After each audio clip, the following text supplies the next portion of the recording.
Hello again, everyone, and welcome back to Dragon Ball Daima, this time, episode 14, Taboo. As I said last time, these reviews are going to be closer together, publishing-wise, due to how busy I was. I will say, however, I've gotten some free time coming up on Fridays when Daima releases, so hopefully I'll be able to release on the day of now, but I'm not promising that, just a hopeful idea. At Goma's castle, we get introduced to the new Gendarmerie force. I could tell right away before they even spoke that they were going to have a similar feel to the Ginyu Force. Toriyama absolutely loves the tokusatsu trope.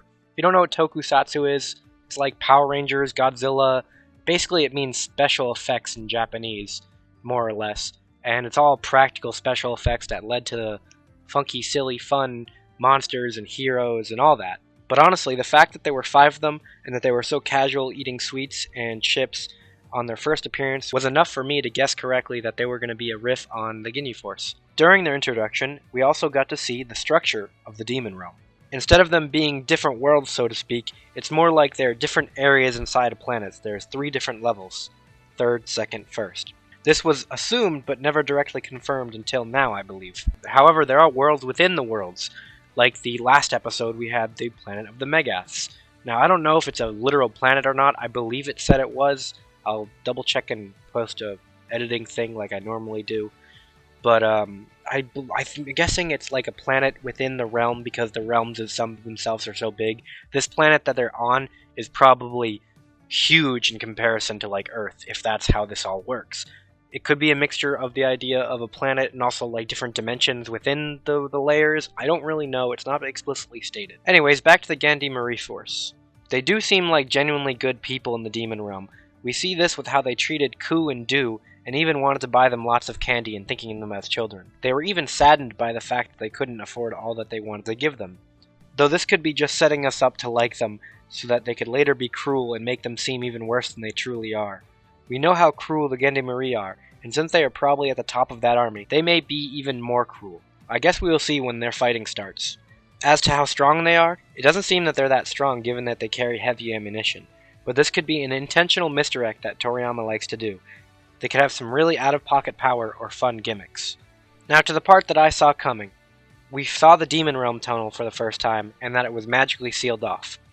Obviously, they wouldn't show something that didn't matter to the plot, so I had the feeling that it was going to get busted through.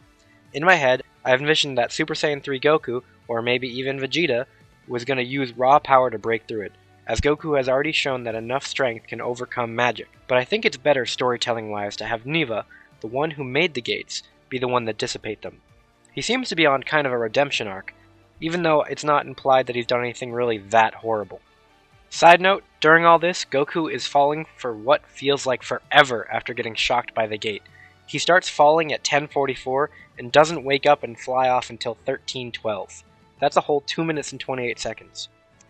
I know that literally nobody cares, but I did some math, and if we assume the gravity is the same as Earth's, that means he fell about 68 miles from the plane. Anyways, after this, we get an explanation that Neva is the one who sealed the 3 worlds. He did this because there were too many people bothering the Namekians, which led them to leave the Demon Realm.